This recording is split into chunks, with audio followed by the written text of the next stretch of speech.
I thought you were gonna whip out George of the jungle, strong as he can be. That's his scream. Oh, God. Watch out for the tree. A popified? Oh. Cursive, George of the jungle. Oh, yeah. Like, I don't think I'm supposed to do that. Do KT Tunstall version. Katie Tunstall singing George of the Jungle. You can see he's a beautiful George. You can see he's a beautiful George. He's a beautiful George. Yeah. Everything around him, and just watch out for that tree. That is so fucking stupid and funny as shite. That is funny. Watch out for the tree. Watch out. I can't stop. Okay. Hello and welcome to 30 Going 13. I'm Maddie Foley. This is my love, Olivia Collict. Liv Collict. So you hate when you react like that.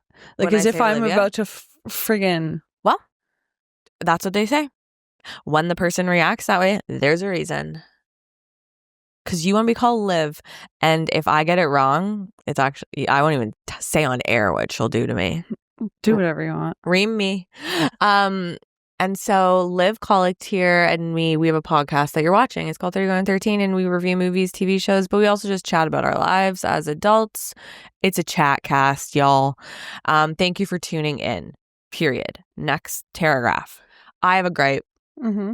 I have a crazy gripe that I got to tell you about, but I feel like we should warm up to it because it doesn't feel like something we kind of just drop on people. I have a gripe right now. This little baby's being a little devil today. I can't even start with that. But another big thing I want to say is Chad Michael Murray doing or Crush Zero. He's Zero really Crush. making the rounds on a couple of things, eh? CMM is Chad Murray is Chamamur. he knows his place in the marketing world. He is Crush. They like the brilliance of the marketing team to go, wait, guys, we're called Crush.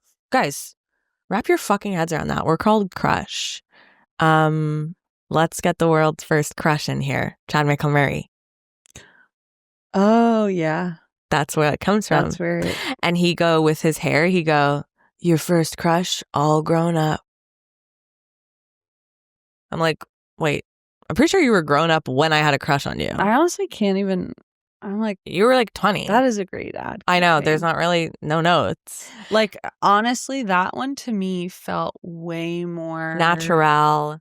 Like, yeah, go for it. Elevated. Yes, it's like low-hanging fruit in a way, but it's also like, it does make sense. It's funny, it's cute, it does Whereas, make sense. I gotta say, Royal those Match. Lancome Juicy Tube ads, Forced. I'm not loving those. Everyone and their pet parrot is doing a juicy comb. And it's my... Lancome Juicy Tube. And it's like some beloved people. Well, yeah, I mean, it's a hard watch. Did you see Misha? I did see Misha. You sent that to me. I saw that one. yeah. We're okay. They're making the rounds of all the, Hillary Duff. Well, there's a lot of Chad Michael Murray was Juicy upsetting. Lancome. Yeah. He did Lancome. Yeah. Juicy too. Yeah. What did he say about it? The same that they've all been saying. It's like He wears it, but that's the thing is like him and Ed Westwick. Oh, they're making the rounds of all the like the 2000s TV show crushes. crushes, and they have Ed Westwick and Chamamur doing it too. And I'm struggling for multiple. One, Yeah. I never had those. I didn't even have an awareness of it. It wasn't like... Okay. I don't think it was the talk of the town. I'm going to have to do some research on this because... I feel like I'm being gaslit the way they're talking about it as if it's like lip smackers. Oh, well... Where it's like household name. I was about to say, I've been going along with it. Like, I've been lying about... Like, people have been going, Well, 'cause Lancome they make Juicy you Tubes are feel bad. like- And they I go... make you feel like Oh my I go, no, yes. no way. Yes, I know. I gotta get I used to those. love I used to those. love those. Oh, the ones where you And I'm not falling for it. No, I've been playing it up. I've been going, guys, these are back. Can you believe it? But I'm glad you said it. Like, I'm glad you said it because I feel the same. Was it? Were they even around? What comes to my mind is I think it's the applicator, and I honestly hate to say this, but it does look like a dink hole. The applicator. Oh, I know what you're talking about. The urethra. Yeah. The Lancome Juicy Tubes, I think, or are they the faux lipstick angled one? I'm not sure, but I do remember in the 2000s the dink hole. There was a lipstick with a dink hole with a urethral piss. Well, that's a pretty common. Is it? Yeah, I feel like 2000s there was one that, and I told you this a million times, well, probably once, that we would go to Shoppers Drug Mart on our lunch in grade 7 if you got written permission from a parent, aka Peanut Plaza, and I would get the raspberry smelling pink sparkly lip gloss with the dink hole applicator. And so I did go through a dink hole applicator lip gloss phase. Like you were testing it, or you were buying one? You take the tester, you apply it, and you go back to school. Oh, it was a different time. Trash. And I remember putting so much on because I was like, well, this has to last. Yeah. Obviously. The second I walked into school, there was a younger girl who was a bully, a known bully. Like, picture this. We were both butt naked. She's 3 years younger. That'll never not make It's so funny. She's 3 years younger. I'm scared of her. All this has got me juiced up. What's that applicate? See, that's the angled. But it's still got a dink hole, sorry. Yeah. Can you not? A prick hole. Ew. That's heinous. I gotta say this. So overrated. What is that one? Everyone was making me think I needed this, and I fell for it. Well, you're applying it pretty heavily there. Because you know what it's done to me? This is the Summer Fridays. Well, I do love the idea of lip gloss. No, because you know what it's done to me? What? Do you know this disease? It dries your lips out really badly. Do you know this makes you addicted? Habit forming. Oh, habit forming lip gloss. Yeah. It came out of that business. Yeah, habit forming. Tim Robinson's business in friendship. This is one of those fucking things that induces that illness. Yeah. Where now, like my nasal lips spray. It's nasal spray. They go into withdrawal. Totally. When I don't have it on, and it hurts so much. Totally. Yeah. It's fucked up. Yeah. It's habit forming. Well, kids, and that's the other thing too. Lip gloss is a gateway drug, straight up. But not all of them do this. This is a very sinister technology, whoever came up with this. You want to know what it's like to be addicted to something? There's a couple lip glosses that'll show you that dark side of humanity, truly. You know which one won't, though? What? Vaseline. Tried and true. You know my tried and true? Bert, comma, B. Yeah, great. B. Me and Bert. BB? Yeah. BB? Me and B, comma, Bert. We dance every night, every morning. 2 bees in a bod. Bod. But there was also this was a massive lip gloss. And by the way, the reminder, this is the portion of the podcast where we do just literally STS, shoot the shit. And then we will talk about George of the Jungle. So keep your bees in your damn bonnet, Bert. That was a callback to Bert's Bees. So this was a dance competition move. There was a MAC lipstick that was double-edged sword, 2-sided. The one side is a red lip stain. Okay. So you apply that first, wait 5 minutes. Then the other side, a clear lip gloss that you put on after. Oh, okay. Yeah. That was massive. Oh, that's a pretty close one, baby. We've got a little producer. She stuck her nose right in the camera, doing some inspection. Okay. And we have some babies crying next door.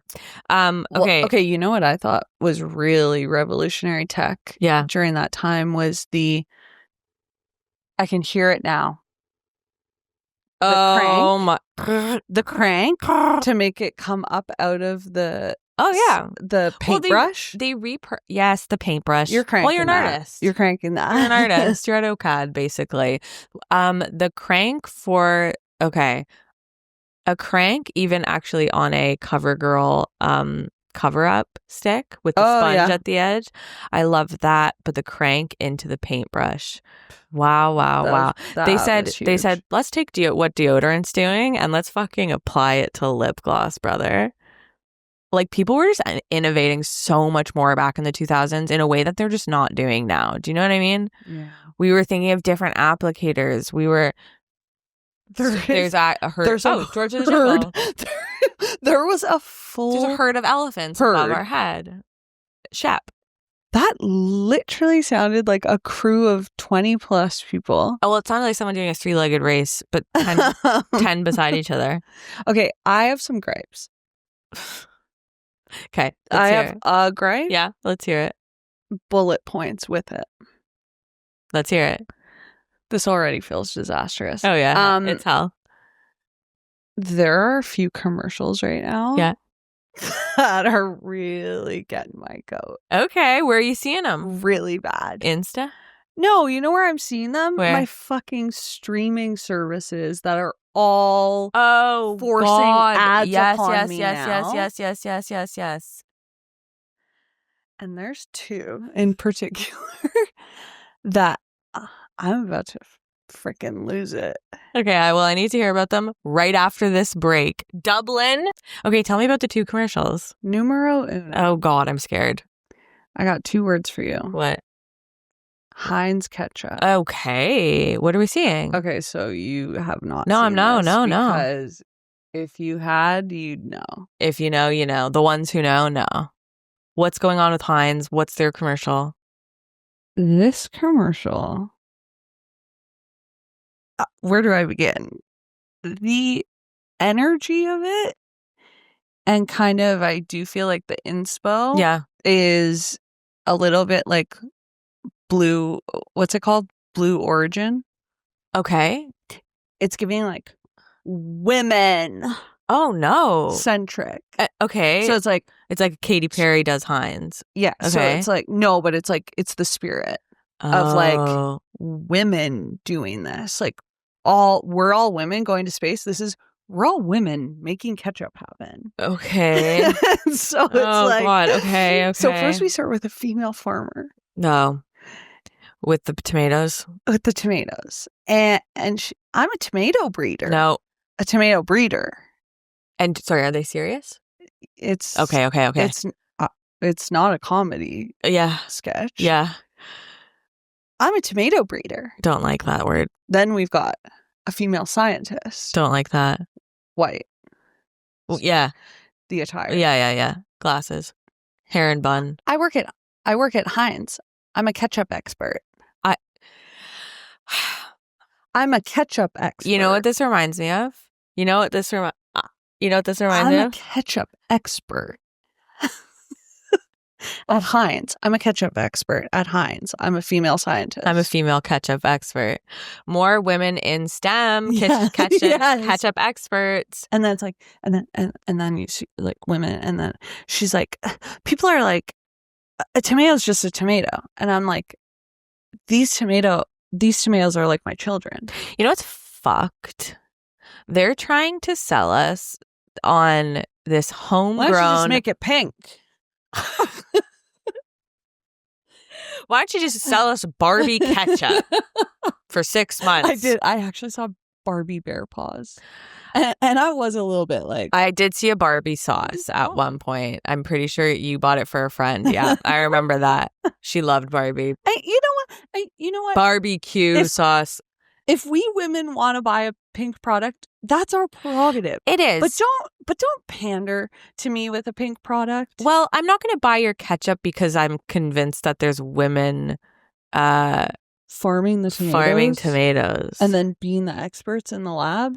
Does that make sense? Like, isn't it just the same recipe we've been using the whole time? Well, and here's the other thing. Ketchup couldn't be further from tomatoes in a lot of ways. Don't try to convince me that it's hunky-dory for a farm-to-table ketchup. Totally. The shit that I'm putting on my food and French fries, mostly all potato-based, that ain't from God's green earth. That's been mixed up in vats of different chemicals. Female farmer, if you care so much about your children, you should see what they're doing to them in this factory. You're not going to want these precious tomatoes up in a ketchup.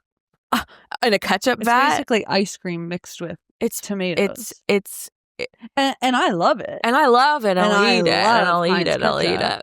And if they want more women to be involved, like I want that. We're into it. Honestly, when they came out with spicy ketchup, that was game changer. Do you remember when they came out with this was like Nickelodeon era, like green and purple ketchup? Oh yeah.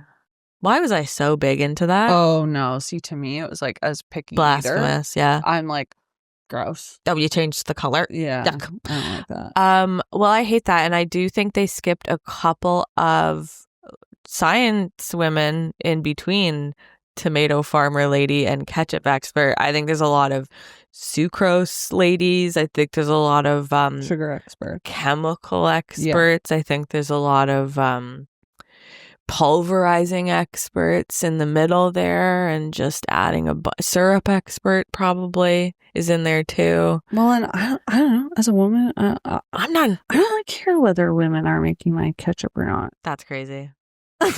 That's cancelable. Sorry, is that like that's fucking cancelable? Sorry, is that it's exploitation for them to do that and make us feel like, oh yeah, that makes me want it now, for sure. And I'm just kidding. You're not getting canceled. Okay, number 2. Okay, really pisses. Let's me hear off it. Because sonically, it sounds like a baby crying and people walking on your head. Oh wait. Okay, so I don't know what the product. It's like a wealth. That's a good commercial when you don't know what the product is totally. At the end. It's some sort of financial institution or like investment app or something, and they've got the guy who's like in all the commercials, who's like really handsome. Yeah, and he has a very distinct voice. You'd recognize this guy. Okay, we don't know his name. We don't know him. He's unknown. I'll find him. You'll know exactly who this guy is. And he's in a suit, and he's all kind of like, and he's like, zero is. I've seen this one. He's like, and they say to me, "Do you want to be a zero or a hero?" And I choose zero. Zero is hero. In every million, there are 6 zeros. Every million starts with a 0. That one makes my eyes cross. I choose 0. Over. Oh my god! If I hear this guy say I choose 0 one more time, it's so YouTube, like podcaster YouTuber, like like man with a microphone being like, I'm gonna blow your fucking mind for a second. Like it's that like mixed with. Have you ever thought about zero, hero? Those words rhyme, and also, but do they look at rhyme? The number a million. How many? It's got 6 of those things. No, that's actually infuriating. Like no one's even trying anymore. Literally, no one's trying anymore. And that's kind of what I was like.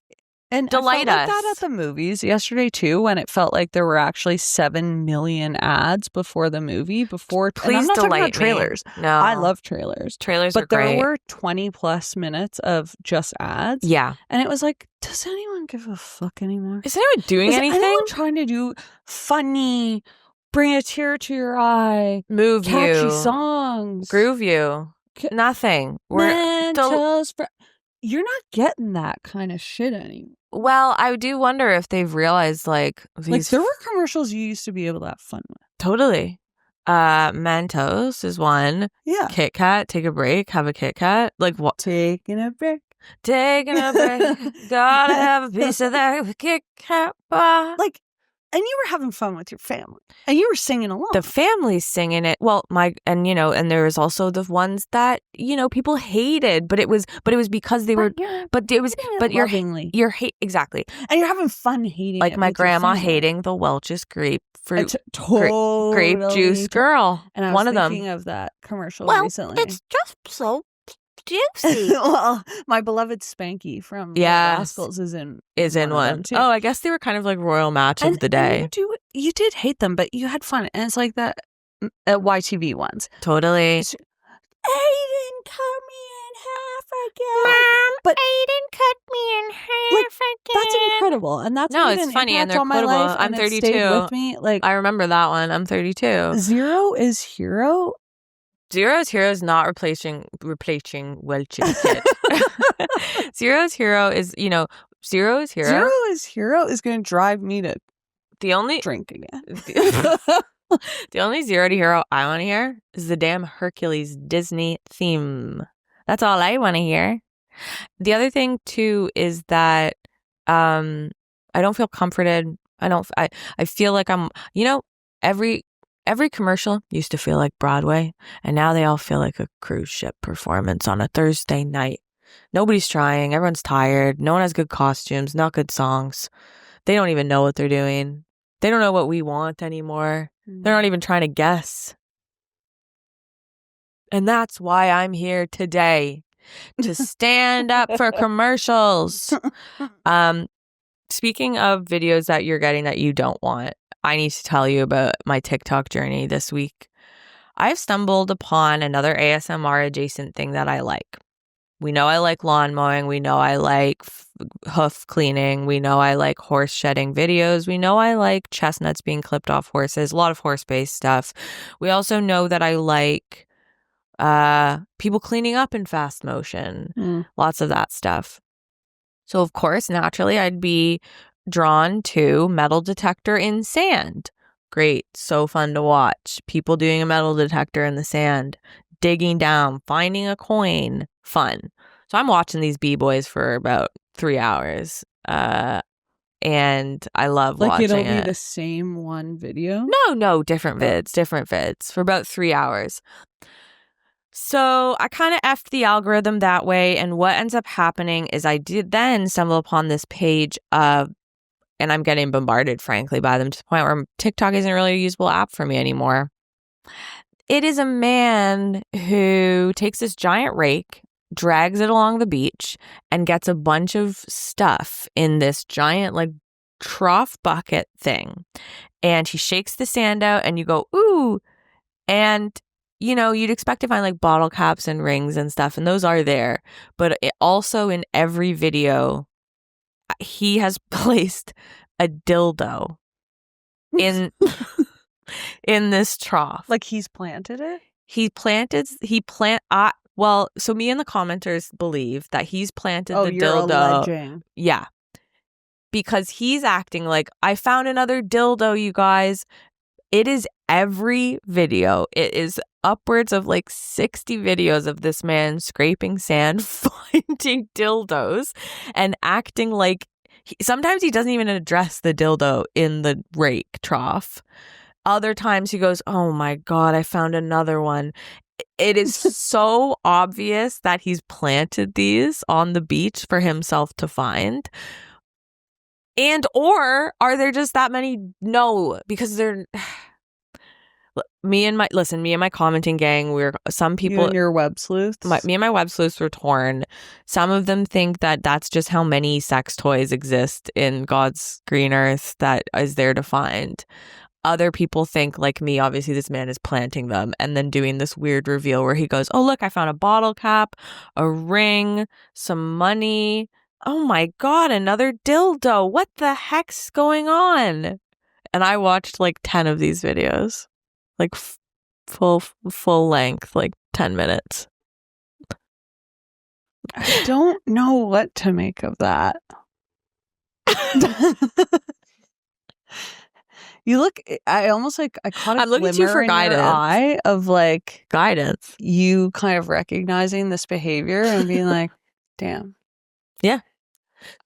I gotta figure I gotta get my shit together. Well, I'm like, what, the guy behind the scenes was like, what gimmick can I use? Yes, I think to so. go viral And he get a knows sex following? sells. He knows sex sells. Anyways, check out that man, that random man. I believe he's from Czechoslovakia, who puts dildos in rakes and then drags them on the beach. The internet you're on is so different than the one I'm on. The internet I'm on is not safe. It's not a good place. Like, I'm starting to think you're on the dark web. Let's just say you could buy stuff. I'll leave it there. I'll leave it vague. And then one final thing before we do our pop of the week. I learned about that. I messaged you guys because I had the crispiest, the most crisp. The crispiest? The crispiest. Oh, yeah, that was a bit of a stroke. That was a bit of a stroke. Yeah. Krampus. I had the crispiest sip of a... I'm sorry, but like the men upstairs, they are rehearsing 12 the Angry Lion Men. King, the scene with the hyenas upstairs. Oh no, the buffaloes. Oh, the stampede where they're coming down. Yes. Yeah. And the toy gets oh no, that's from the other scene. Yeah, there's fully buffos up there. So I took the sip of the most crisp Coke Zero of my life. It was cold. It made me tear up. It made me like horny. Like, it was such a good sip. And so I had to Google. I was like, is that normal? Like, do I have a condition where I'm like addicted to pop? Yeah. And I learned about the term soda cry. Have you heard of this? No. So it's like the combination of it's a phenomenon where the combination of like sugar, I feel like this has to do with like the bubbles, tear ducts, and then also like but it's also like carbonation. It is, yeah, like making, because it's all in the same. It is, but it's like it's also like baby euphoric, like dopamine. It's so it's kind of Neanderthal of you. Yeah, yeah, like primal. Yeah, and it's not everyone gets it. So you're watching your sand dildo videos, you're drinking pop and having kind of a primal reaction to it. The rapid going on there. Yeah. Yeah. Well, I can't. The soda cry effect. I've decided I can't find it, but it's Coke real. Zero, but it's not the same for me. I find, like, again, if I'm hot, I'm going into like a very like cold sip of a pop, it almost doesn't matter what it is. If we have like I'll deign I'll deign to drink one. Yeah. But it's like reluctant. Listen, you got 3 boxes. You got Diet Coke, Coke Zero, and Coca-Cola, the regular one, and they're warm. I'd go for the DC. Easy. Of course. Yeah. It's going to be the crispiest every time. Well, and it's just it knows who it is. A Coke Zero does rely on being cold, in my opinion, more so than a DC. And a Coca-Cola is just, my cavities are flaring up every time that even touches. Zinging. Yeah, zanging. Or zinging in the rain. Okay, well, anyways, I wanted to talk about soda cry, but I couldn't find the Google thing, and then I got too embarrassed because my life is kind of spiraling out of control right now in a really fun way. But this week I do have another pop. Do you want to reach over and grab it? Do you think you can? Becky, I'm so sorry. Could you grab the pop from the freezer? I'm sorry. That's the last I'll ask of you. That's all I ask of you. That's the Phantom of the Opera. Amazing. Thank you. We are going to be trying a little bit of a British drink today, but it's not. Where is this from again, Becky? We believe it's very popular in the UK. I've never seen this. It's called a Rubicon Exotic. I like the colors. I actually, that picture of a mango going into bubbles. Yeah. That's going to make me horny, baby. Oh, you know what I've been having a lot of lately is, this is my new go-to snack. Oh, I should have ASMR'd that. Mango. Yeah. Dried. With tahini. Ooh. Whoa, that's crazy palate. So good. You're off the deep end. And you're looking with a for Diet Coke. You're off the deep end. You're looking for anything that'll just Shake it up. Yeah. Okay, well, let's try Rubicon Exotic. Today, pop of the week, it is this Rubicon Exotic mango flavor with a mango beautifully being this looks dropped good. into I also bubbles. love a tall, thin can. Tall boy. Yeah. Yeah. Okay, sniff test. Yeah, she's a mango. Let's just say she's a mango. Hurry up. I'm jonesing to drink that thing. Don't give me anything yet. Don't taint my experience. The smile on my face. Okay. Wow, sniff test? Potent. Sniff test? Passed with flying colors. Congratulations, you have your G2. That's a good Covering sniff. my mouth with it. My eyes are watering. Soda cry. Soda cry achieved. Ding, ding, ding. I just went inside a strongman game and I flew to the top. My eyes my eyes did this over and over and then it became a lottery machine. It went 777. My tongue just came out of my mouth and then but like a tie and it flipped back up. You had to pull the tie thing. Yeah. That crisp. So flavorful, but not in the way that other drink was aggressively flavorful. Okay, I just got shivers. And I said, ooh, you give me shivers. Okay, like that is so crazy good. Shiver. That's shiver. That's shiver me timbers. That I will say. That's an absolute delight. What I'll say is soda cry was achieved there. My eyes are watering and honestly, my mood is improved. That is a perfect summer drink. You could do a lot with this. Rubicon, thank you. Honestly, Rubicon, thank you for this drink. Thank you for your service. You could do a lot with that drink. You could mix that with some more sparkling water in like a pitcher. You could with ice. It's kind of akin to. You could make a smoothie, not a smoothie, a frosé. Well, a mocktail fro. It's kind of. I would put it in the same family as a Fresca. I agree. North Americans don't fuck with mangoes as much as we should. No. We really should be fucking with it way more. Like, it's such a rarity. I know. I couldn't agree more. The best sorbet. Like a mango salad to me. Oh my God. A mango lassi? No, I don't love mango that. salad? A mango salad. Okay. We'll stay there. Because I like it to be spicy. I got you. I also love that was so good. Sticky rice with mango. You ever had that? I haven't had. Brother, honestly, I don't feel like I would. I love mango, and I love it. Is and I really love this drink. Wow! And actually, again, that mango drawing being submerged with bubbles, that actually that tickles my brain. I'm obsessed. I see myself pairing that with a nice Beyond Meat burger. Oh.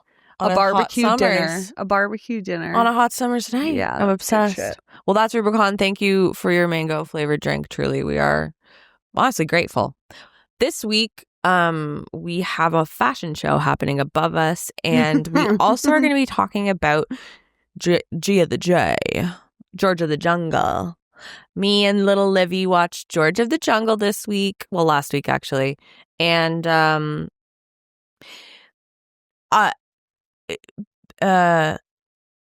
Becky pointed out, was it because of overcompensating? And I think subconsciously it might have brought that one up to the top. It was because you had. I think subconsciously, but it had been on the list for a while. Oh, so but I think I wonder if it brought it to the top. And I said to Sean, do you want to watch Flipper or do you want to watch Gia the J? He goes, Gia the J, hands down.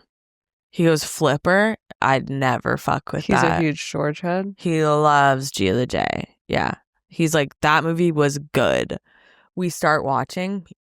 He bails in 30. He's like, actually, wow. He's like, you do this with every movie that you watch? I was like, yeah.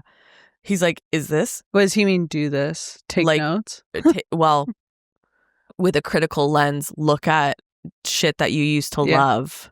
And I was like, yeah. And he's like, does this happen all the time where you think something's going to be amazing, you go back and it's not what you remember? I said, yeah. I absolutely love that Sean's just discovering the podcast. He is. He goes, and sorry. He goes, and sorry. And you do this every week. Wow. And does that wreck it for you? I go, yeah. God, you guys are close. I go, yeah, it wrecks it for me. He goes, wow. I didn't even think of that aspect of it. Oh my God. He's like, I thought everything I remember being good was just still going to be good. And that, my friends, is a loyal listener. That guy is listening every week to every episode. Anyway, so he had a very strong reaction. He went, I can't believe this isn't what I remembered it to be. Yeah, it's a bummer when that he's happens. Like, that's a bummer. I was like, yeah. I'm trying to remember what was the last one for me that I like. Oh, there was one recently that I was excited for us to watch, and then I got mad at you for it. Probably, like, yeah. And I was like, damn, that's not what I thought it would be. Supernatural? No. Anyway, I don't really remember watching this movie. Yeah, I was gonna say, do you have any connections to George of the Jungle? I probably did see it, but I have no memory of it. This was, of course, in the Fully family on VHS. We had a tiny TV the size of that laptop that would sit at our breakfast table. Oh, cool. Yeah, it was kind of cool. Oh, you had a kitchen TV? Yeah, but it was like... I was so jealous of it wasn't kitchen like TVs. Permanent installation, like in a cool way. It was just like a fat... Yeah, but I feel like that was common. It was a fat little fucking block. Yeah, I feel like a lot of people had that as a kitchen table staple. And we watched Harry Potter 1, which feels like it was newer, but it wasn't. Turner and Hooch. I never seen. Literally, why did I watch Turner and Hooch? That basically every day for like a year. And G of the J was the third one. And Mighty Joe Young. A lot of like gorilla based either. Oh, gorilla content. A lot of gorilla based, a lot of animal based stuff. Another hit of this thing. Yeah, take it. And so we watched this a ton. So there was like, for me, there obviously were quotable moments. Obviously, the Tukey Tukey bird, that was a vocal stim that our whole family basically had. Remind me. I'll remind you. Tukey Tukey. That was something that our sort of our whole family would do to each other, repeating it, parents included, repeating it. Sometimes making songs about it. And then I believe there was one other very visceral, but yeah, this was a movie that honestly watched an F ton. Did I find Brendan Fraser hot? No, and as a sexual like pervert as like a little kid, I'm shocked I didn't. Okay, so my relationship with Brendan Fraser as a kid, I'm so sorry to say that. To my relationship with Brendan Fraser as a kid, was that I immediately, it was The Mummy, and yeah. I hated that movie. Interesting. So much. Interesting. And it made me hate him. Okay. And it's scary to say that because a lot of people love The Mummy. Yes. Yeah. And him. And him. He probably. And I have to say, I don't think the ship turned around. Okay. Until Scrubs.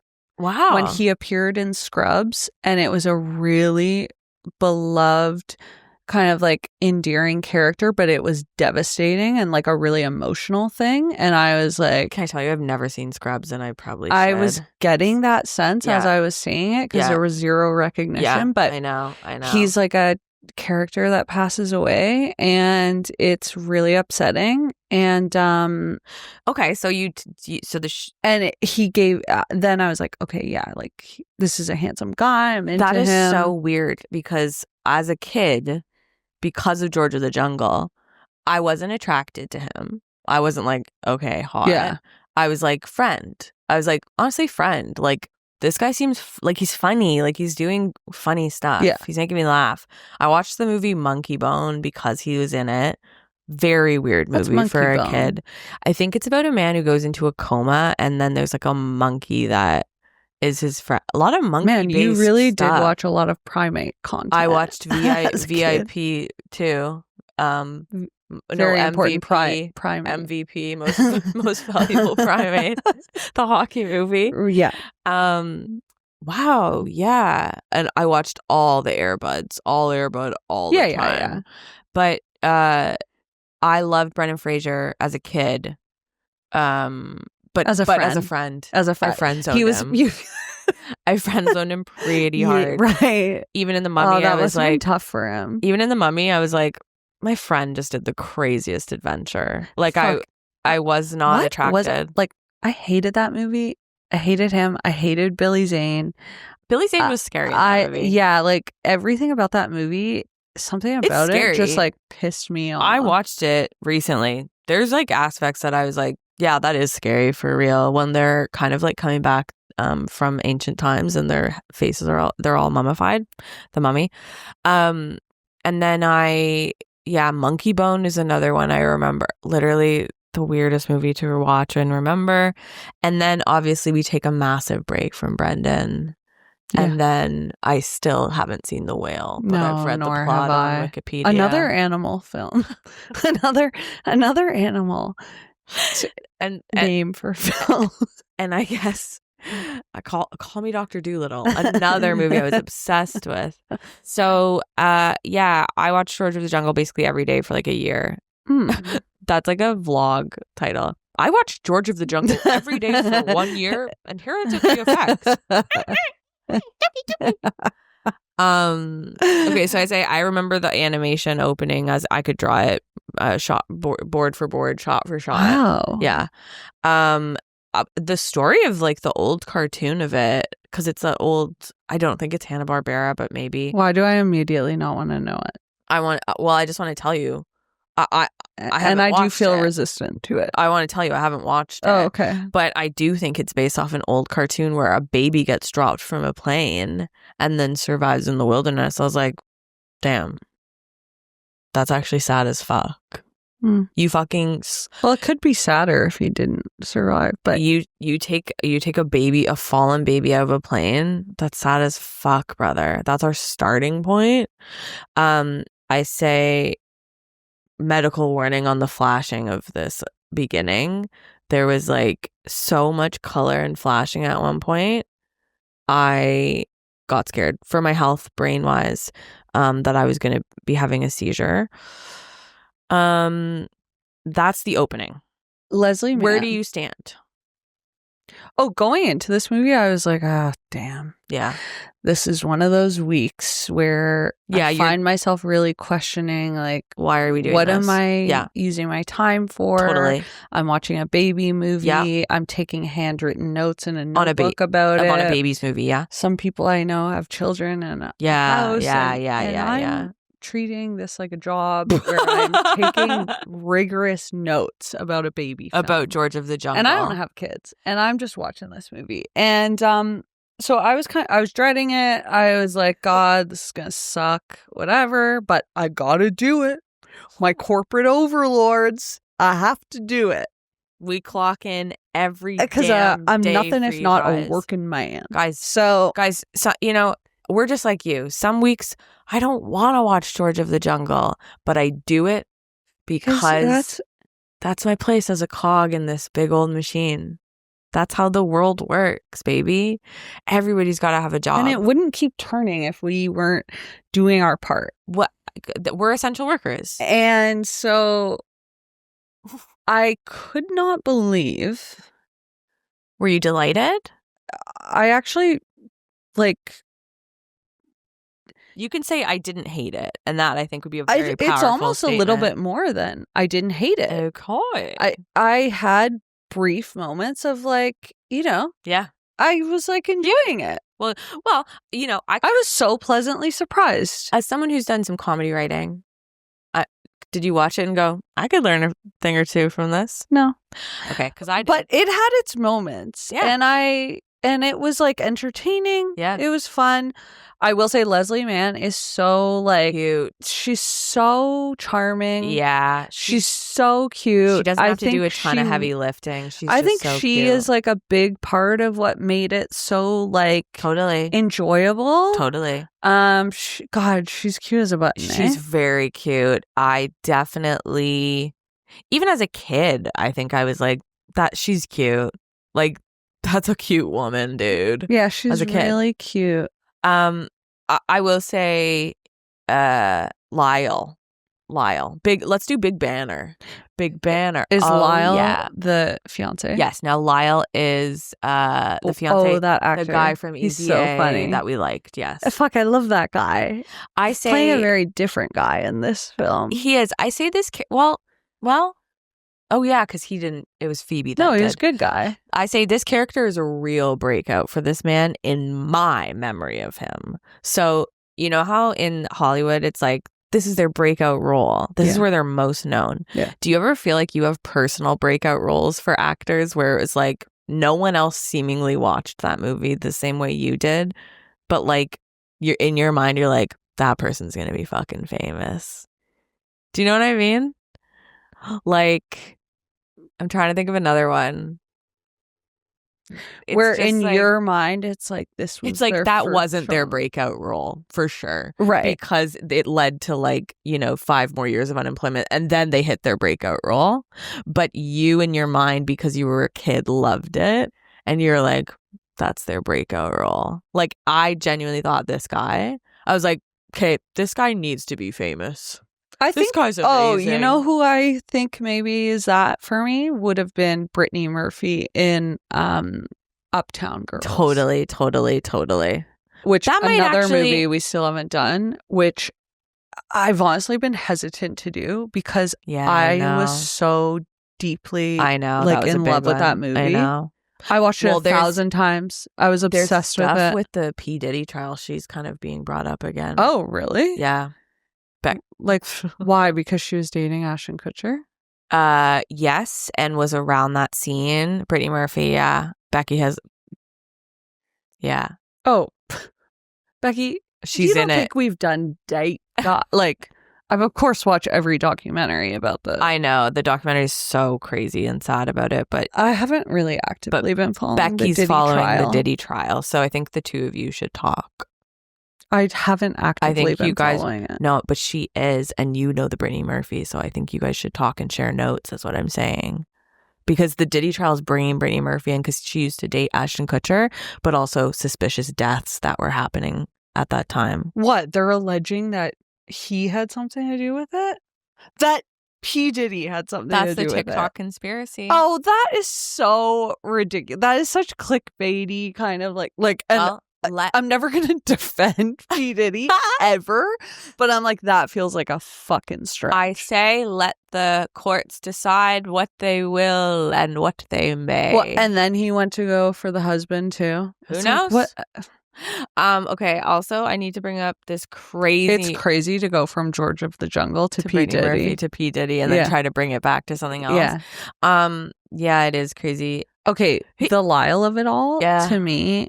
What's so funny about this movie, it made me realize, like, why was it that I would say one of the top 3 plots for children's movies was whether we're going to be invested in, is she going to marry the money guy, the rich guy, the like violent, the parents want her to marry a rich guy, and we as little children are supposed to be invested in whether this wealthy girl is gonna marry the wealthy guy or not. It is very funny. It is very funny to impose class structure onto children, for sure. I also think if she doesn't marry this guy, they won't have a retirement plan. Yeah, they won't have savings. Like, well, she'll have to work if she marries George. Like, as kids, that's the stakes. Among other issues. And there's there's ethical questions. that I had. There is question while about watching consent watching this movie, of course. I mean, here's the story of George of the Jungle for those of you at home who don't know what the hell we're talking about. George is a baby. He got dropped off in a plane into the wilderness. He was raised by apes. He didn't get you're making Sorry, it like he got dropped he was off. sent on a plane and they that was the parachuted him intention. out. They dropped him No, the off. plane fucking crashed, bro. He was the survivor, the sole survivor of a plane crash. Sick. That's sick. And he got taken in by... Well, Tarzan. He got taken in by apes. And George has his first human contact in years when he rescues Explorer. Oh my God. Explorer. Ursula. The female version. Stanhope. That's a hard one to say. From a lion. George and Ursula connect. She leaves her fiance, takes George back to San Francisco, but when George learns his gorilla buddy has been captured, they return on a rescue mission. I mean, the other thing too is like, you know, having kids care about marriage, hard. Having kids care about poachers, also hard in a different way. Like really dark stuff. Like I think it's like the age range of this movie is kind of all over the place. Do you know what I'm saying? The demo? I mean, absolutely. They're like, George in the jungle swings from a tree. He fall into tree all the time. It's so funny. But also, that poacher is going to murder that fucking elephant for its ivory. Totally. So but don't you forget it. At least with the poaching storyline, there's educational value. Okay, to it. Yeah. It's edutainment. Like we're teaching kids. Teaching kids values totally. about, poaching. The marriage, whether a right. woman should marry for money and the stability of I do think it's funny, too, that the outcome for Leslie Mann's character is she has to marry one. Right. There's no option where she doesn't get married and just chills. She must marry one. I will also say George of the Jungle, randomly I had a flashback while I was watching this about a movie called The Ghost and the Darkness. Have you ever heard of this movie? Mm-hmm. I'm sure no. Which is about a lion that attacks a village and one by one kills like a bride and a groom and then the rest of the wedding party and the rest of the village. And I saw it way too young and I had actually like essentially a wartime flashback when I saw George of the Jungle and the lion coming out. What does that mean? What does that mean? Wait, a lion killed people or an elephant? People. Oh, I thought you said elephant. No, I'd love that. Lions are kind of spooky. They'll get you. No, you love lions? Well, I love all of them. I'd be fine, actually. I say, okay, George hasn't learned it. Have you seen that? George is 25 years with you're old. Idris Elba. No. Oh, that's an interesting watch. Okay. Yeah, I'd love check to. it out. It might be too much for you as someone who has a fear of lions, apparently. I'm really sensitive to animals right now, too. Huh. I say George of the Jungle is 25 years old. Why am I jealous of that? Why do I feel like he's accomplished more than me at 25? Why? Because his house has an elevator. He's got a house and an elevator. He's got a friend. He's getting married to like a rich woman. He literally is self-sustainable. His job is... Well, and he married wealthy. Totally. Yeah. And he's like in shape. Fuck my life. Do you know what I mean? Also, I say after 25 years and this bozo can't stop swinging into trees, I was giggling at that. Yeah, but premise. It's like, we gotta have him hitting his nuts. You gotta be goofy. But we need a nut joke where you need minimum one nut joke. You're doing George of the Jungle. You need one nut joke where his legs are splitting and he's hitting a branch on the way down and his nuts being split. That's big and that's crucial. You for do comedy. need that. But I just do wonder this. I mean, you practice this skill for 25 years and you're still slamming into trees. Yeah, but we've all got our quirks. Do you think he's doing it on purpose? It's like a performative thing he does. Yeah, like a bit to like... I'm not like the other guys. Yeah. Yeah. The other Georges. So I'm just like, I'd have assumed you'd gotten better at swinging. I say I'm giggling at the writing of this movie, the POS fiance, but the joke is always on him. Love that. I did find the narrator annoying. Oh, boom, roasted narrator. The way it was That felt delivered, very the kid movie voice, to me. the voice, the way he was doing it. Yeah. I didn't care for it. Wow. I will say. If I'm to give any critiques, I wasn't into that device they were using. That is so akin to like a kid's movie for me, is having a narrator's voice like that. But you know the way he was doing I know. He's always mugging. He's breaking the fourth wall. He's really like, yeah, I got you. I say, I'm having a really dumb moment. Do lions live in the jungle? Okay, well, I was also having dumb moments too, where it was kind of making me feel like, really, with regards to dunce monkey. Yeah, I guess with regards to primates. Well, that's the thing. I kept having moments where I'm like, wait, is this considered an ape or a gorilla? I know. And I was kind of getting self-conscious about my knowledge of apes of the animal kingdom. And what especially with primates, I guess, is the umbrella term. It's like, which one's a gorilla? Which one's an ape? Some are monkeys, but that's not a monkey, and that's a chimp. But also, my God. But I also I love all of them, but I don't know what each of them are. But I also had to Google if it was primate or primape. And that's really bad. I know. Primape? Primape. Oh. No, wait. No, it's primate. Yeah, are you joking? Okay, I actually feel a little bit better. Yeah, so I did have to look up if it's primate or primate. Even a species, or is that a slang term for one primate? Well, I thought ape was slang for primate. Well, is ape a species? Don't know. See, yeah, and I got to get a poster. Honestly, really self-conscious because you know that I think it is one of those creatures where people are really like, if you call it a monkey, it's like, that's not a monkey, that's a gorilla. Idiot. Totally, yeah. I'm scared right now. Even actually, you just saying. And that. I do feel like there's very few other animals where people are that kind of like know-it-all and particular about it. Well, okay, for our sake. A member. Okay, let's find out what each one of them is. A member of the order primates. So it's that's the big umbrella term. Mammals like monkeys, apes, lemurs, and humans were primates. Throw that into the fucking part. mix. I know that part. Monkeys and apes and lemurs seems to be the three. Okay, lemurs is throwing me because I didn't even kind of consider them in the monkey. Mix. I know. I would have thought a chinchilla.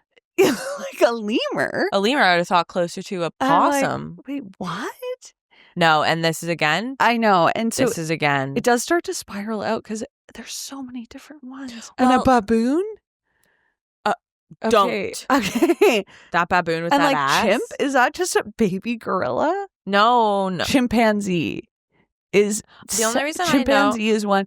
Gorilla is a different. This is why they called that movie Most Valuable Primate. Then what's an ape?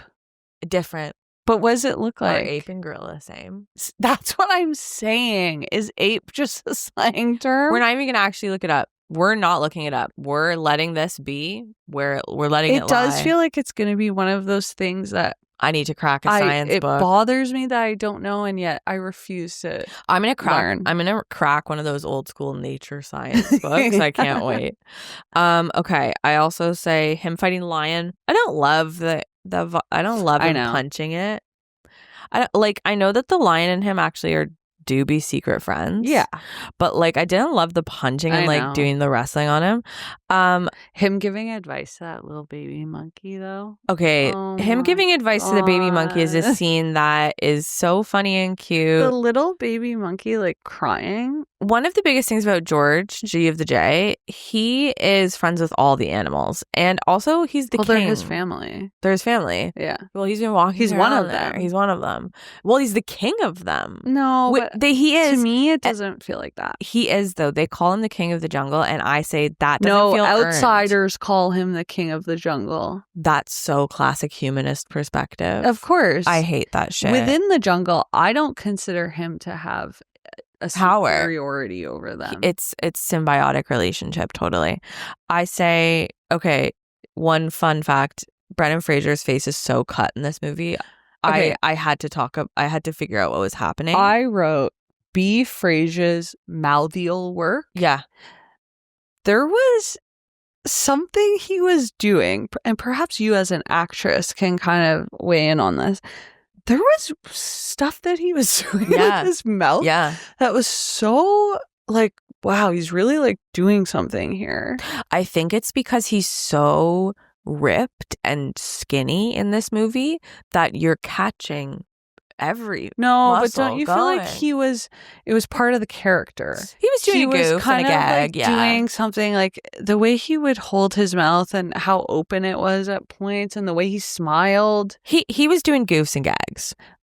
I can't do a perfect replication, and I wish I could. I'd love to go to the Brendan Fraser School of George of the Jungle acting because I do think a lot of the jokes land. I think it's funny. Well, I will say,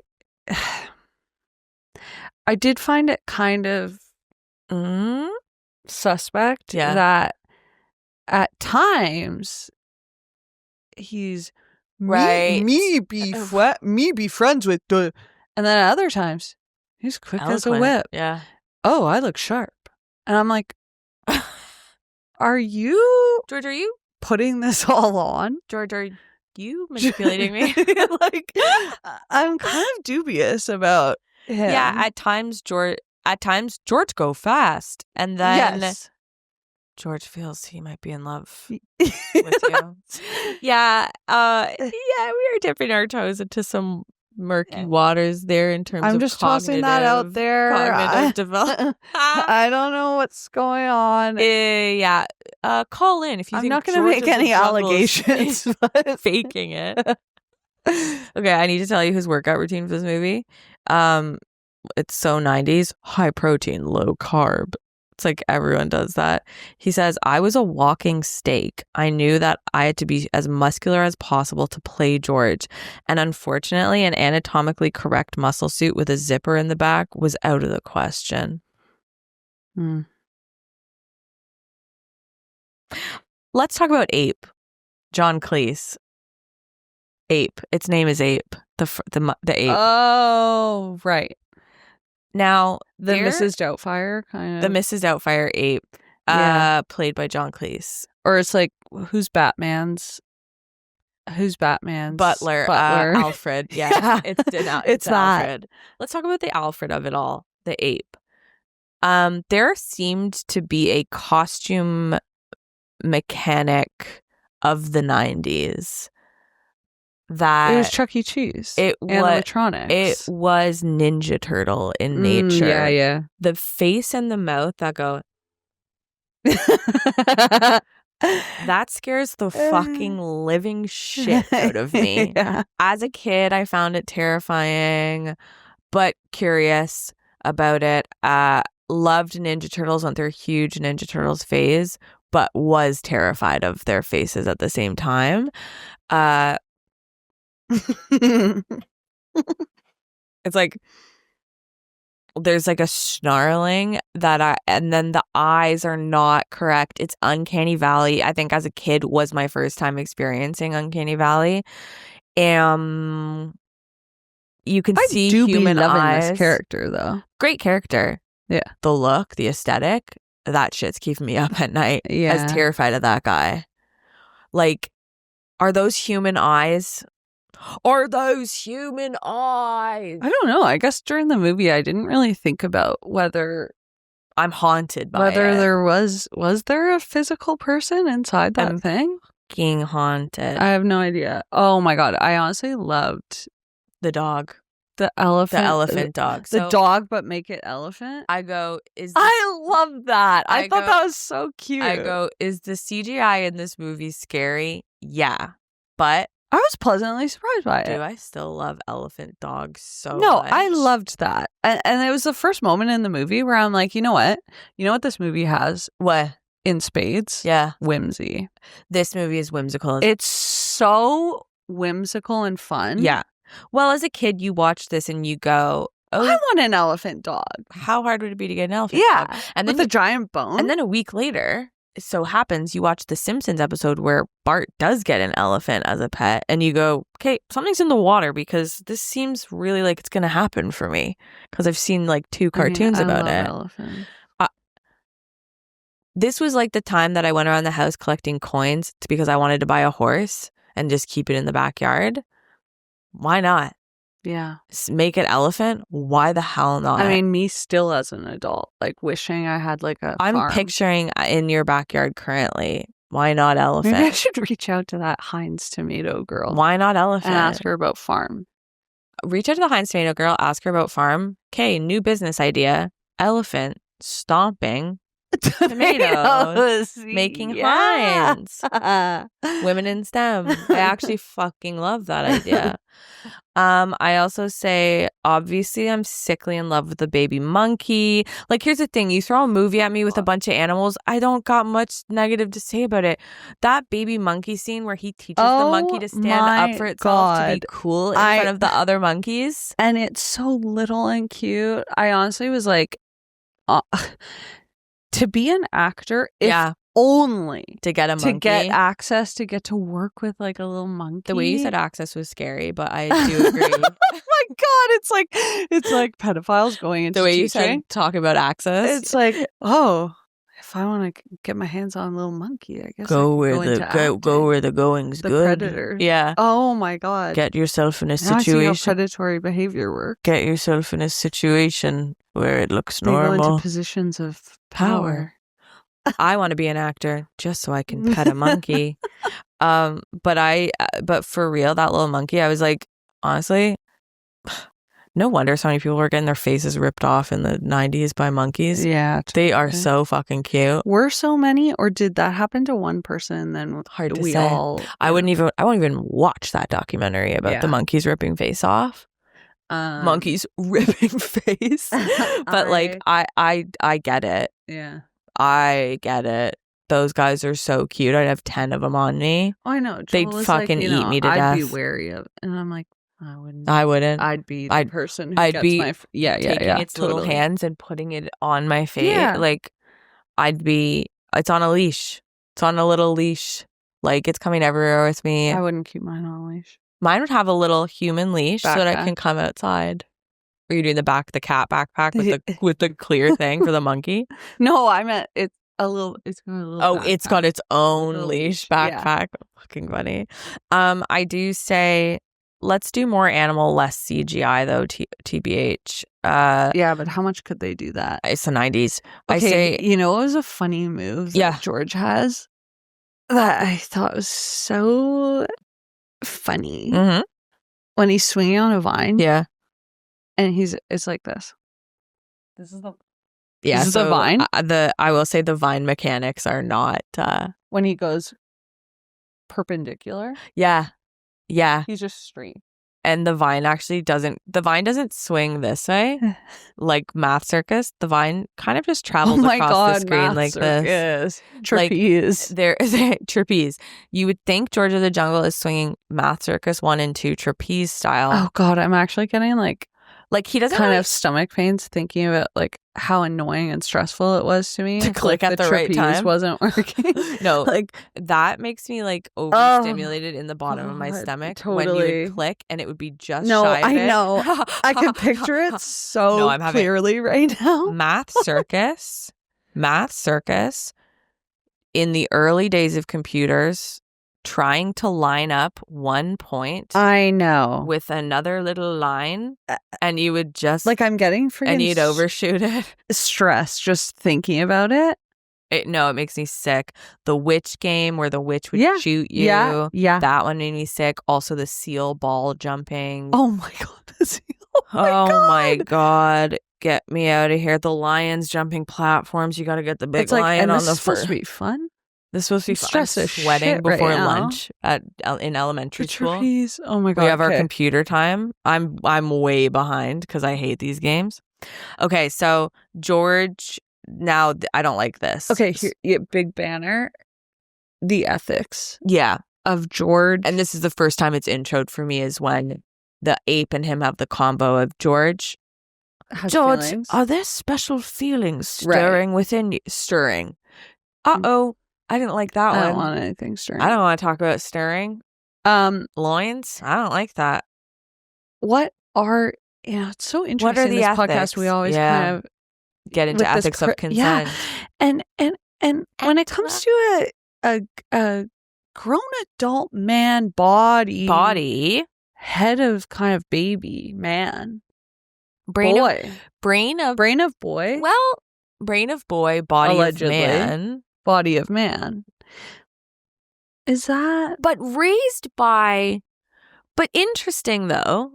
Okay. And then that's a whole other angle. Not raised by. Here's the crazy thing. Boy, brain, man, body, not raised by anyone. Dicey. Boy, brain, man, body, raised by sentient ape with British accent and likes fine art.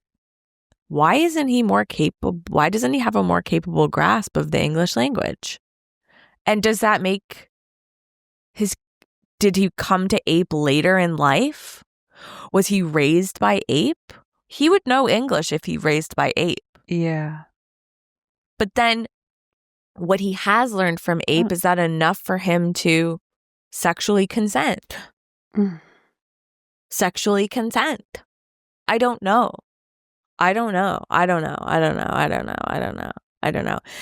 know, but it didn't seem like something that Leslie Mann's character was that concerned with. It didn't seem like any of the writers cared too much about that either. I don't like the sexy music playing under the waterfall. I do say, unfortunately, this is getting into territory of can George actually consent? Him falling in the green poop is so visceral to me. Holy shit. My jaw on the literal floor when George gets shot in the face. Yeah. George for sure gets shot in his head. He gets shot in his fucking head, bro. Yeah, so the movie takes a turn. Basically, the poachers and like bad guy Lyle find Leslie Mann. They come up. Need that? He gets shot in the face. B plot? C plot? Which one? The poachers. The poachers is. Did we need it? Easy. Well, that's what. I guess we did kind of need. Yeah. Jungle. But also, shouldn't he have just gone back? Anyways, I know. At all? I know. You left your whole family back there? Yeah, and there's no loyalty. These bitches ain't loyal, as they say. These hoes ain't loyal. So George goes to New York to get the best medical care, and because he got shot in the face again.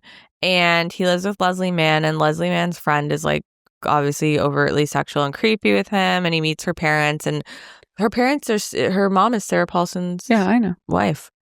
And she's supposed to be having an engagement party with Lyle, but Lyle got arrested in an African jail. Their words, not mine. And she's still like, oh God, should I have my engagement party? It's like, no, absolutely not. Under what circumstances would you still have this party? It's crazy to me. Shep acting out at home because his owner's gone. That was making me sick. Wait, who's Shep? The elephant. He's pissing on shit because he's scared. Oh my God. He's peeing and pooping because he's scared because George is gone. That's actually sickening. I say this engagement party is bunk. Why is it at the dad's work? And why does the dad say happy engagement day? I hated that. I do love George ODing on coffee and caffeine. That was a big misconstrued thing for me as a kid. I definitely, it's like a drug. Well, and it was like the same as when we'd have sugar at sleepovers and be like, I got so sugar high last night. We'd act like it was like a hangover and we had like gotten blackout drunk the night before because we had too much sugar. George goes out and seizes the day. This pisses me the fuck off. He does more in his little day in the New York than I do at home.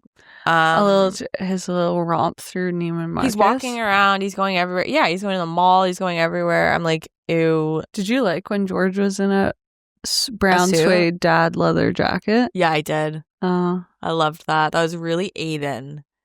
It was. It's really Aiden, Sex and the City. Which Aiden. is why I was like, you know what? I like your Tarzan vibe better. I was really like, this is 90s. They're on a college campus. He needs like a tiny scarf. It's Aiden. Like, I loved it. It was so Aiden. I know. I say George swinging the city off the bridge. I say, maybe we don't get George since he's always swinging into trees. He's not actually that good at it. I say, maybe we get the firefighters instead of George. Honestly, and that was cracking me up at home. And I imagined you laughing so hard at that. I say, his smushed face against the thing is a massive... he smushes into the boat. It's a happy ending. Blah, who cares? You're saying, what's the bridge? Where's the boat? Well, you got to watch the movie to find out, because there is too much for us to even go into. But what you do actually for real need to know is Ape gets fucking tranked, bro. Yeah. Ape gets tranked. I hated to see my guy in that little cage. While George is romping about in New York City, saving random people from bridges, kissing, basically hugging / kissing Ursula on the news, Ape's at home getting tranked, and your dog is pissing all over the damn garden and house because you're not there, and the apes are going nuts because you're not there. You have responsibility, brother. Your face is fine. Get back to the jungle. Okay, the way he was being like friggin' objectified by all those rich girls standing around the horse paddock. I was like, this is fucking perverse. No, him being in a cage symbolically. Yeah. And they're staring at him. Did not feel right. Yeah. And he's in an open white billowy shirt running with the horse. Yeah. That's how I saw myself when I was on Heartland. Okay, I was loving those Nikes he put on. Yeah. Okay, so those are cool. So the bird flies to New York. Yeah. From Africa. I love that. And then they do UPS home. It could be, yeah, if you think too much about a bird flying that far, it does actually make you really sad. But the bird flies to New York. We love that. And then they do UPS back in a really, really flimsy box. Cute. We love this. I say, okay, wait.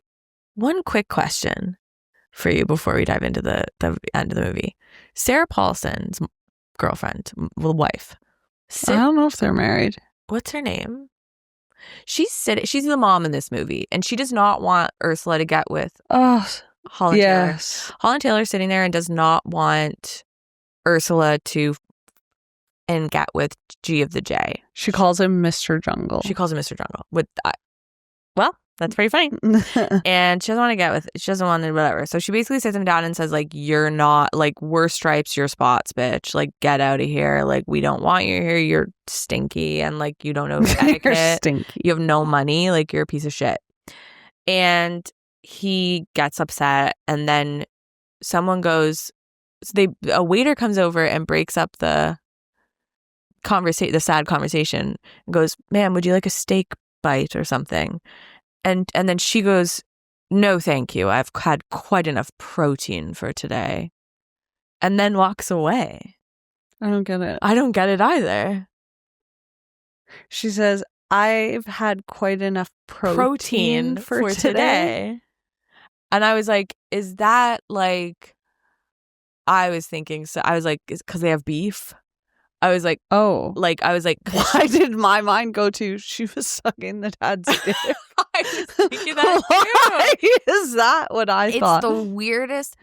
Steak bite, ma'am? No, it's like her mic drop moment too, ending this convo. She goes, no, thank you. I've had quite enough protein for today. Okay, I don't get and then walks away. I was like, why? Because she's a man eater? Or like because they had beef? No, because that could have been good if she's like, I've had quite enough beef for today. You're right. Then you're like, okay, but I also don't even think that slang term really existed then. No, I know. I don't know what that means. I wrote it down. I'm convinced you heard it wrong. No, I'm like, is it a callback? Like, I was really sitting on that one for a while. Quite enough protein. And she looks at George. I've had quite enough protein for today. Well, she's and does a look. I know. What? I know. No, I don't like that. I know. I needed to bring that up. Okay, the bird flying. They go back. So George does put on Nike Air Nike shoes. Yeah, they're great. I was like, I want those. It is funny. was perfect product placement. I mean, perfect in that it was so obtuse, but like and stupid, but it kind of fits the movie. Yeah. I say, okay, why was it always to leave my fantasy, to leave my lover in the middle of the night without them knowing? Oh God. Ew. This is and lover? That's as a kid. That's when as a child that was my fantasy, was to like get up in the middle of the night and leave and then like have them come after and find me. God. Huh. So watching George do that, like say bye to Ursula, kiss her and then leave, and she has no idea. I was like, that's so fucking sick and cool, brother. I love that. What does that say about me? Someone help. A lot of exposition to decipher whether or not they are going to go back to the treehouse or not. So the poachers are circling an F-ton. We finally go back. The poachers have the ape. He's tricked them, so they end up back at the treehouse after like 6 days. Yeah. Listen, it's a kid's movie. We'll let him have it. George comes back. We get a big fight. So I'm just going to say umbrella fight. Here are some of the things that happen during the fight. He gets... I'm already laughing at the first one. He gets punched out of his Nike Airs. Oh, I think I missed that. Maybe I started tuning out. He gets punched so hard, he flies out of his Nike Airs and they're just on the ground. Oh, that's funny. The monkey farting. Hated this as a kid. Hate this now. Gross because he trills his lips every time he farts. So when oh my God, I said monkey. It's ape. So when ape is in the cage, his like tactical move to fight back is to fart? Do a toot. And so he's sitting there, and every time he toots, the puppet or whatever, the animatronic goes, I can't even do it. Oh God. It trills its lips. And the combo of trilling that animatronic lip with a fart, and then the more we're talking about this movie, fucking gross details, I am finding myself questioning my entire... Well, I'm a bit worried that I am like something's going on because I've latched on to such specific things, sounds and sights and smells that I don't know kind of what's going on up here. The toucan, okay, another element of the fight, toucan's beak goes up the butt of one of the poachers, like in between the cheeks. And he goes, yow. The elephant shoots a coconut out of it. Shep, the elephant, shoots a coconut out of its trunk. Leslie Mann swings in on a vine and punches someone in the face. And then the poachers after maybe like honestly 6 minutes of like this physical like, you know, comedy fighting, like bongo drum beat. The poachers do pull their guns out finally after about 6 minutes of a physical fight. And then Lyle has become a minister, of course, in jail and has come to steal Leslie Mann and marry her in a cave. George is still coming back at this time. George is now going to save Leslie because she got grabbed by the minister. We were already just at the wedding. And so he gets her back. It's a happy ending. We do have a little bit of a time where it's like, is that monkey going to assault Lyle on the boat? We can actually just go right past that. Ape. Is that ape going to assault Lyle on the boat sexually? What? Yeah. They're playing like sexy music. What? And I don't want to know. I need you to know that George does a trick and switches a female ape with Leslie Mann in a boat. And when they come out from under the tunnel, it's Lyle and the ape in the boat, and he's got Leslie Mann safely. And we do go over to a boat with an ape and Lyle, and the ape is pushing Lyle down to kiss him, and sexy saxophone music is playing. So I did just need you to know that. I also say, now we get the wedding. It's a very animal-filled, fun wedding. It says George received his first kiss that came from neither ape nor elephant. Okay. Okay, the wedding. The wedding is so them. I love how much so they Ursula and infused George themselves into the wedding. Well, you got the monkey pouring champagne. Yeah. And drinking champagne. Well, and they're performing. It made me think of the monkeys that smoke cigarettes in Thailand, actually. That, because he was drinking those champagnes back. Oh, God. I say... she gets really good hair in the jungle. She gets good hair in the jungle. She looks kind of like... She's gotten like... She looks like sexed up. Well, she kind of has had like... and she already looked amazing. She's almost had an even bigger glow up in the jungle. She just looks like... She looks like she got laid. Yeah. Yeah. The monkey singing in Las Vegas. This is when my gummy kicked in. Oh my God. So I did take a weed gummy like halfway through because I was like, I don't want to have my notes be crazy. Yeah. Of course, because it's scholarly. But my weed gummy did really kick in when Ape is singing in a Las Vegas yeah. lounge at that the end. Is a hysterical way to end the movie. Honestly, this is like a movie that is worth a watch. It's pretty funny. It's for parents and children, I will say. And I will say George of the Jungle 2 did come up at the end as a thing. And the tagline is, George's Jungle 2. George must save the jungle from becoming mulch. Oh, mulch. The whole jungle? Wow. So that is George of the Jungle. Thanks for listening. Yeah, like, you know, if you watch this movie on your kitchen table every day for a year, you are going to have some times that are making you question who you are. But ultimately, fun watch. Like, yeah. George of the Jungle. The mechanics of the vines are, you know, they're out of this world. Leslie Mann, adorable. Ape, scary, but funny, but gross at times when he farts. Because he's a proper gentleman too. He shouldn't be farting like that. Anyways, that's going to do it for us. Thank you so much for listening. We're going to try to get our little greasy paws on an Orange Crush Zero. That's is that what it is? Yeah. So it's just a diet Orange Crush? It's a diet Orange Crush. Oh, cool. And a big... No, it's Orange Crush Zero. So it's the same thing as Coke Zero and Diet Coke. Do you get what I'm saying? Doesn't that mean no sugar? It does, yeah. But it's not Diet Orange Crush. But it is diet. It is a diet, but it's Crush Zero. But you're the little one. I'm not drinking Crush for caffeine. Right. Diet Coke has caffeine. You know what? I've actually never looked into what the difference big diff is. But then there's caffeine free. Coke Zero doesn't have caffeine. Right. Anyway. No,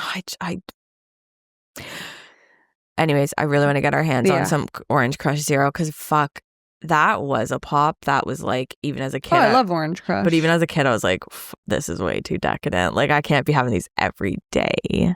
I was like, this is a party drug. I don't know that I could finish a can, but good Lord, it's good. But like a random time you get an Orange Crush. Woo!